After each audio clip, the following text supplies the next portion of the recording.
This channel does not promote any violent, harmful, or illegal activities. All content provided by this channel is meant for an educational purpose only. নমস্কার, আরো একবার স্বাগত আপনাকে TV9 বাংলায়। আমি দীপ রয়েছি আপনার সঙ্গে মর্নিং সুপার প্রাইম টাইমে। নজর রাখবে এই মুহূর্তে কেশপুরের দিকে।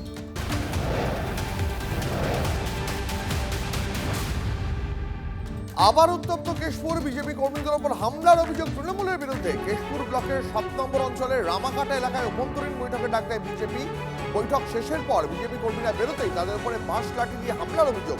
বেশ কয়েকটি বাইক ভাঙচুর করা হয় বলে অভিযোগ পদ্ম শিবিরের। গুরুতর আহত বিজেপি কর্মীরা। আহত ৮ বিজেপি কর্মীকে ভর্তি করা হয়েছে মেদিনীপুর মেডিকেলে। তবে হামলার অভিযোগ অস্বীকার করেছে শাসক দল। হামলার প্রতিবাদে এসপি অফিস ঘেরাও করে বিজেপি। দলীয় কর্মীদের সঙ্গে ভিডিও কলে কথা বলেন শুভেন্দু অধিকারী। চাটাই বৈঠক খুব কম জনের।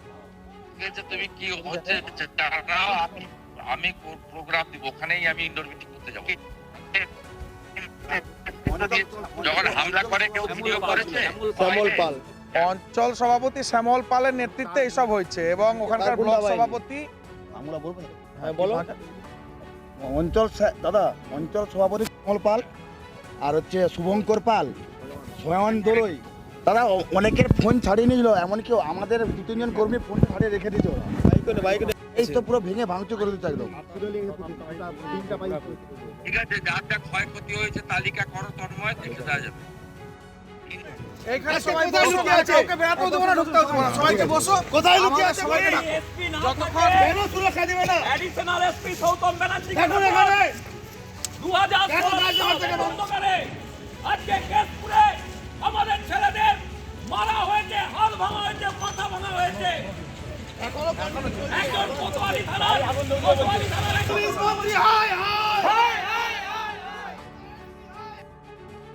মিটিংটা সেরে বেরোচ্ছিলাম, দু সাইড থেকে তাড়া ফাড়া নিয়ে এসে অমানবিক ভাবে আমাদের ছেলেগুলোর হাতে কিচ্ছু নেই, ওরা বাইক নিয়ে সন্ত্রস্ত, ওদেরকে বাইকগুলোকে মানে গায়ের জোরে জোরে এরকম করে মারছে যেন ওরা ওইখানেই গাড়িগুলো পুড়িয়ে দেবে না কি, এরকম ব্যাপার। একদম ভেঙে দিয়েছে আমাদের 12-14টা বাইক, দেখুন একদম ভেঙে দিয়েছে।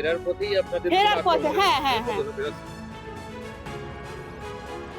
কোথাও আজ পর্যন্ত কোনো বিজেপি আক্রমণ হয়নি। বাইরে থেকে এসে ওই সঞ্জয় কৃপাল, শ্যামল পাল অঞ্চল সভাপতি, তিনি নিজে লাঠি দিয়ে আক্রমণ।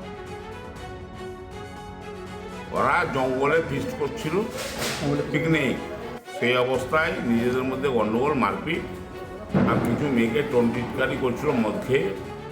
এরকম একটা আমি খবর পেয়েছি। ঠিক আছে, ওদের নিজের অন্তর্কলহ, তৃণমূলের কেউ এর সঙ্গে যুক্ত নেই।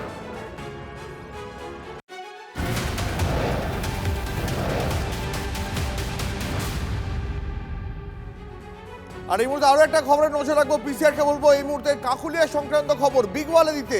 এই মুহূর্তে যে খবর আমরা নজর রাখবো, কাকুলিয়ার যে তাণ্ডব চলেছিল সেই তাণ্ডবে এবার পুলিশের জালে আরো 2 জন। এই মুহূর্তে লেটেস্ট আপডেট, গ্রেপ্তার করা হয়েছে রাকেশ মনিক এবং রাজীব দাস নামে 2 জন দুষ্কৃতীকে।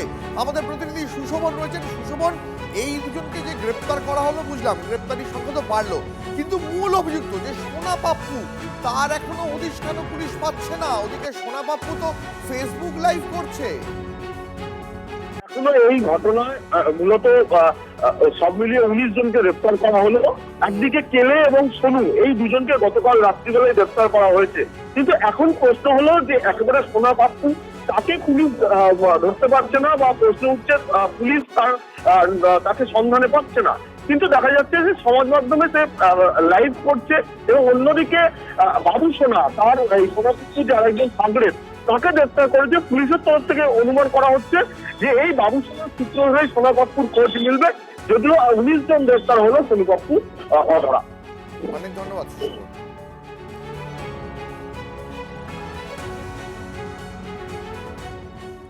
তারপরের খবরে নজর রাখবো। সুপ্রিম কোর্টের নির্দেশেও তুচ্ছ স্বঘোষিত দাবাং ভিডিওর কাছে সর্বোচ্চ আদালতের সময়সীমা অনেক আগেই পার হয়ে গেছে, কিন্তু এখনো পর্যন্ত আত্মসমর্পণ করলো না প্রশান্ত বর্মন। আচ্ছা, কোন সাগরের অতলে লুকিয়ে আছে প্রশান্ত, নাকি প্রশাসন তার হদিশ জেনেও চুপ? সুপ্রিম কোর্টের ডেডলাইনের 11 দিন পার, এখনো আত্মসমর্পণ করেনি সোনা ব্যবসায়ী খুনে অভিযুক্ত প্রশান্ত বর্মন। তাকে গ্রেফতারও করেনি রাজ্যের পুলিশ। কোথায় গা ঢাকা দিয়েছে রাজগঞ্জের প্রাক্তন বিডিও? আজও বিচারের আশায় হাপিত্যেশ করছে নিহত সোনা ব্যবসায়ীর পরিবার। প্রশান্ত বর্মনের শাস্তির দাবিতে তারা সরব। প্রশান্ত বর্মাকে অ্যারেস্ট করতে প্রথম থেকে বলেছিলাম, ও আজ পর্যন্ত অ্যারেস্ট হয়নি। এ কি অত প্রভাবশালী? আজ পর্যন্ত অ্যারেস্ট হয়নি। আমার দোকানও আজ পর্যন্ত বন্ধ আছে, আমার দোকানও খুলতে পারেনি। সল্টলেকের সোনা ব্যবসায়ী স্বপন কামিল্লাকে অপহরণ করে খুনের অভিযোগ ওঠে প্রশান্ত বর্মনের বিরুদ্ধে। 22 ডিসেম্বর খুনে অভিযুক্ত রাজগঞ্জের প্রাক্তন বিডিও প্রশান্ত বর্মনের আগাম জামিনের আর্জি খারিজ করেছিল কলকাতা হাইকোর্ট। এরপর থেকে বেপাত্তা হয়ে যান প্রশান্ত বর্মন। সুপ্রিম কোর্টে দ্বারস্থ হওয়ার পর 23 জানুয়ারির মধ্যে তাকে আত্মসমর্পণের নির্দেশ দেয় সর্বোচ্চ আদালত। কিন্তু তারপর 11 দিন পেরিয়ে গেলেও পাত্তা নেই প্রশান্তর। এরই মধ্যে শিলিগুড়িতে তার দুটো বাড়ির খোঁজ পেল TV9 বাংলা। শিব মন্দির এশিয়ান হাইওয়েজের ধারে একটি বড় জমি কিনে বিলাসবহুল বাড়ি বানিয়েছিল প্রশান্ত। বিশাল লোহার গেটে আপাতত বড় তালা ঝুলছে। শিলিগুড়িতে প্রশান্তর একাধিক সম্পত্তি রয়েছে, বহু করে বেড়েছে সম্পত্তি। যেমন শিব মন্দিরের এই বাড়ি, এই বেশ কিছুটা জমি সহ ওই সুদৃশ্য বাড়ি, যে বাড়ির গেট আপাতত তালাবন্দি। মাঝে মধ্যেই রাতের বেলায় এই বাড়িতে আনাগোনা ছিল তৎকালীন বিডিও প্রশান্ত বর্মনের।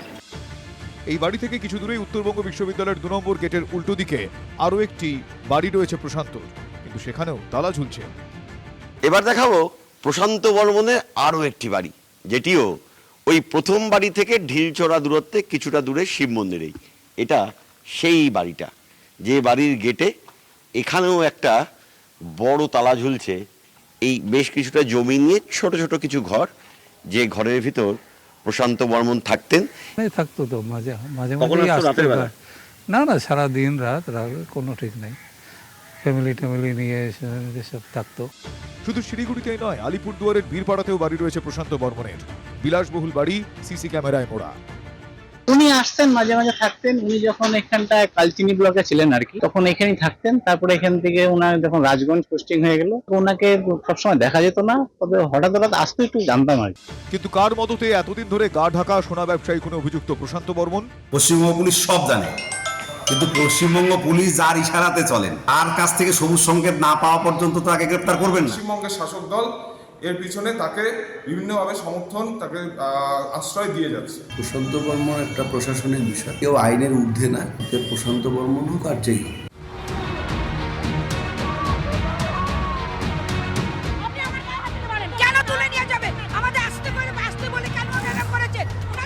কলকাতায় বিক্ষোভ সমাবেশের আগের দিনই রাস্তা থেকে শুরু করে স্টেশন, বিভিন্ন জায়গা থেকে আশা কর্মীদের গ্রেফতার করেছিল পুলিশ আগ বাড়িয়ে। কিন্তু খুনে ফেরার অভিযুক্ত প্রশান্ত বর্মনকে গ্রেফতার তো দূরের কথা, খুঁজেই পাচ্ছে না পুলিশ। পিছনে কোন রহস্য? প্রসেনজিৎ চৌধুরী, দেবব্রত সরকার, সুজিত রায় ও নীলেশ্বর সান্যালের রিপোর্ট, TV9 বাংলা। কেন্দ্রের বঞ্চনা, তৃণমূলের শীর্ষ নেতৃত্ব থেকে নিচু তলা, কিছু হলেই সবাই এই ধরনের রাগ কাটতেই ব্যস্ত, অভ্যস্তও বটে। এবার সেই অভ্যেস কি রাজ্যের অফিসারদের মধ্যেও ছড়িয়ে পড়ছে? কেন এই কথা বলছি? হুগলির খানাকুলের ভিডিওর ভাবগতিক অন্যরকম ঠেকছে যে। পশ্চিমবঙ্গ সরকার দীর্ঘ বঞ্চনার পরেও আপনাদের হাতে বাংলার বাড়ি গ্রামীণের যে টাকা তুলে দিয়েছিলেন, আপনারা সেই সদ্ব্যবহার করেছেন সঠিকভাবে। সরকারি মঞ্চ, সেখানে বক্তার এমন বর্ণনা শুনলে আপনার মনে হতেই পারে কোনো তৃণমূল নেতার এটা চেনা কাঁদুনি। ইনি কোনো তৃণমূল নেতা নন, একজন বিডিও। সেই সরকারি আধিকারিক কিনা তৃণমূল নেতাদের মতোই সরকারি মঞ্চে কেন্দ্রের বিরোধিতায় গলা চড়ালেন, আর উল্টো দিকে প্রশংসা করলেন রাজ্য সরকারের। ইনি হুগলির খানাকুল 1 নম্বর ব্লকের বিডিও অরিন্দম মুখোপাধ্যায়, যিনি কিছুদিন আগে খানাকুলের বিজেপি বিধায়কের সঙ্গে তুমুল বাগবিতণ্ডায় জড়িয়েছিলেন। তারও খানিক আগে আউশগ্রামের ভিডিও থাকাকালীন অনুব্রত মণ্ডলকে প্রণাম করে দিয়েছিলেন মহামানব আখ্যা। সেই ভিডিও আবার তার মন্তব্যের ব্যাখ্যা দিতে গিয়ে বিতর্ক আরও বাড়িয়েছেন। আপনারা নিশ্চয়ই অবগত আছেন, প্রাইম মিনিস্টার আবাস যোজনা বলে PMAY যে স্কিমের টাকা এখন আর আসে না। তার ফলে পশ্চিমবঙ্গের এই নতুন স্কিম। ভিডিওর বচন শুনে তাকে তৃণমূলের দলদাস হিসেবে তোপ দেখেছে বিজেপি, পাল্টা জবাব দিয়েছে তৃণমূলও। চেয়ারে বসে ওনাকে তাবেদারি করার জন্য বলা হয়নি। এসআইআর নিয়ে অনেক কিছু করছেন এই ভিডিও। নিশ্চিতভাবে ইলেকশন ঘোষণা হলে ভিডিওর বিরুদ্ধে অ্যাকশন নেওয়া হবে। বিধায়ক সাহেবকে অনুরোধ করব, কেন্দ্রীয় সরকার থেকে বাড়ি নিয়ে আসুন, মানুষকে দেন। বিডিও সাহেবও কেন্দ্রীয় সরকারের এতে যে কাজ হবে ওরা তো করছেন। সরকারি মঞ্চে রাজ্য সরকারের গুণগান, ছত্রে ছত্রে কেন্দ্রের সমালোচনা এক বিডিওর। বিরোধীদের প্রশ্ন, এরপরও দল প্রশাসন মিশে যাওয়ার অভিযোগ কি আর মিথ্যা বলতে পারবে রাজ্যের শাসক দল? হুগলি থেকে তন্ময় বৈরাগীর রিপোর্ট, TV9 বাংলা।